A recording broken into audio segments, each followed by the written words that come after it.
Buenos días, amigos y amigas. Guten Tag, Elisabeth. Guten Tag, chers amis, et buenos días, Henri. Voyons aujourd'hui comment se déroule le Mardi Gras dans nos deux pays. À toi, Henri, de le présenter pour l'Espagne. Vale. En Espagne, Mardi Gras se dit Martes del Carnaval. Un tout petit rappel, Carnaval, ça remonte au Moyen-Âge. Il désignait une dernière occasion de consommer les aliments gras avant le mercredi des cendres, début du carême, période sans fête, sans consommation d'aliments gras comme la viande.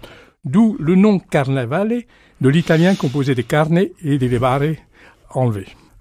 Bon, moi, je vais vous parler maintenant des carnavals remarquables en Espagne. J'en ai choisi 3. Le carnaval de Cadix, qui est aujourd'hui l'un des carnavals les plus importants d'Espagne, reconnu fête d'intérêt touristique international et déclaré trésor du patrimoine culturel immatériel d'Espagne. Les rues se remplissent de personnages déguisés et réunis en troupes, chœurs et chirigotas.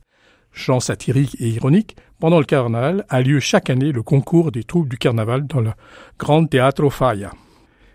Le second carnaval, c'est celui de Tenerife, de l'archipel des Canaries, est considéré comme le deuxième plus important après le carnaval de Rio de Janeiro.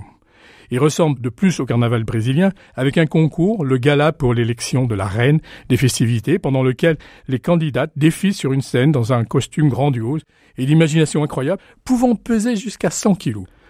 Le troisième point qui est important, c'était celui de la Galice. Le carnaval de Xinzo Limia est axé dans les traditions historiques avec un défilé des peliqueros, des personnages déguisés avec un masque en bois, peints de couleurs vives et portant une ceinture des clochettes. Ce village célèbre le cycle de carnaval le plus long de l'Espagne de 5 dimanches. Et le point commun de toutes ces festivités est de se clore par une curieuse tradition de l'enterrement de la sardine pour symboliser le début du jeûne. Une énorme sardine faite de haillons, de papier mâché, est promenée dans les rues pour être enterrée ou brûlée dans un grand feu de joie. Alors, en Allemagne, on ne peut pas se contenter de parler du Mardi Gras, car ce jour clôture la 5e saison, le carnaval appelé aussi, selon la région, Fasching ou Fastnacht. Il commence officiellement le 11 novembre à 11h11, avec des réunions de groupes carnavalesques dans les hauts lieux du carnaval. Néanmoins, il est mis en veille jusqu'au début janvier. Commence alors une période de joie, d'amusement, de relâchement, de défilés, de bals costumés, de soirées de discours rigolos, ironiques, souvent volontairement bêtes, auxquels de nombreux politiques participent dans des déguisements et avec des discours parfois étonnants. On se moque des gouvernants, des femmes, des hommes, enfin de tout le monde. L'amusement va crescendo pour trouver son apothéose du jeudi gras jusqu'au minuit du mardi gras. Si on est un inconditionnel du carnaval, on ne se dit plus Guten Tag, on se salue par Alaf, Hello ou Allez hop.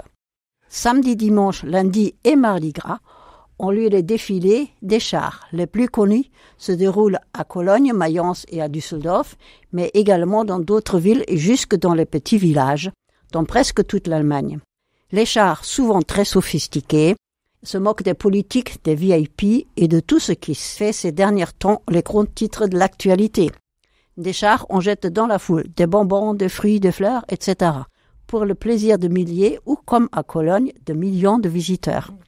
Ces fous de carnaval, appelés Narren ou Jecken, font la fête partout, dans les rues, dans tous les bistrots des villes et villages, et cela jusqu'à Mardi Gras à minuit. Beaucoup de fêtards se trouvent ensuite le matin du mercredi des cendres dans des bistrots pour le traditionnel repas d'Aaron. Et c'en est fini avec le carnaval pour cette saison. Les Aschermittwoch-Treffen, des réunions de reprise des partis politiques, sont alors un signe fort du retour à la vie sérieuse de tous les jours.